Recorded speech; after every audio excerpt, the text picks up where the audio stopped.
Bonjour, bonsoir à tous. Les forces de l'ordre, à nouveau prises pour cible. Un homme a attaqué des policiers de la BRF, brigade des réseaux ferrés, qui étaient en mission devant la préfecture de police rue de la Cité, ce mardi 4 février, peu avant 13 heures.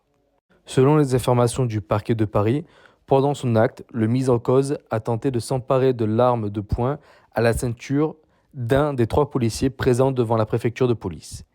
Alors que les policiers essayaient de le maîtriser, l'homme a porté un coup de poing au visage d'un d'eux. Ils l'ont amené au sol, où il a à nouveau tenté de s'emparer d'une de leurs armes. 3 autres policiers de la préfecture sont arrivés en renfort et ont permis donc le menottage du suspect.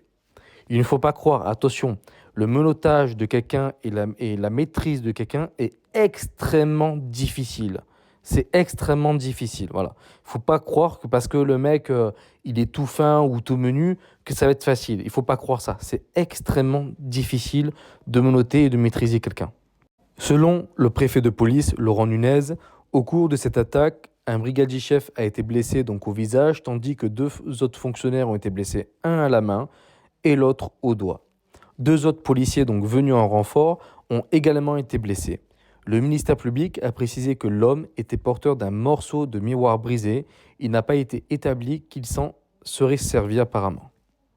À la suite de ces faits, l'individu, qui serait de nationalité somalienne, selon une source policière à CNews, a été maîtrisé et interpellé. Il a été conduit au commissariat du centre où il sera examiné par un psychiatre, a expliqué donc le parquet de Paris. On ignore pour l'instant si l'homme est connu des services de police et de justice. Néanmoins, ce qui est certain, c'est que le parquet a ouvert une enquête qu'il a confiée à la direction de la police judiciaire. D'après les informations, l'individu aurait crié Allah Akbar au moment de son passage à l'acte. Une source proche du dossier a tout de même précisé à CNews que le mis en cause ferait l'objet d'une obligation de quitter le territoire français. OQTF, cette dernière aurait été émise par la préfecture de l'Essonne en date du 18 septembre 2023. Peu de temps après, soit en décembre de la même année, ce même individu aurait été interpellé pour rébellion et tentative de vol d'un pistolet d'un policier. Toujours selon la même source, il serait inscrit sur l'OQTF de cet individu que le risque de récidive est élevé.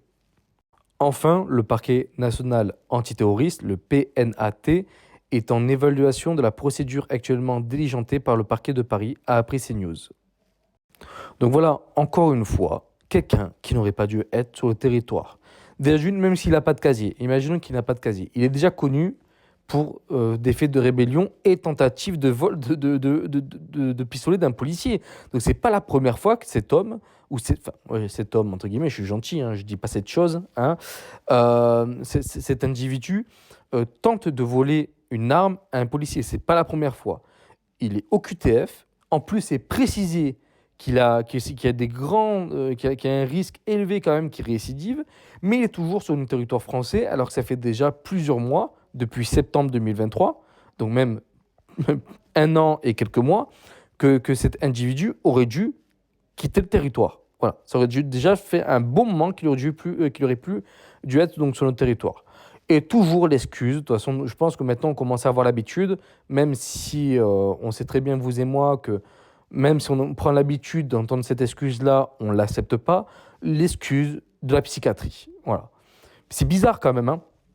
Un Français qui va tuer une femme, donc féminicide, un Français qui va tuer quelqu'un, il n'y a jamais de psychiatrie, ou très rarement. Par contre, quelqu'un qui est sous OQTF, qui n'a rien à foutre en France, là, c'est toujours de la psychiatrie. C'est quand même hallucinant. Donc, en tout cas, bravo à ces policiers, courage à eux, et courage à tous les policiers et gendarmes de France, pour ceux qui font bien leur travail, bien sûr. Et j'espère que cet enfoiré de merde, il ira en tôle et après il sera directement envoyé dans son pays de merde. Voilà.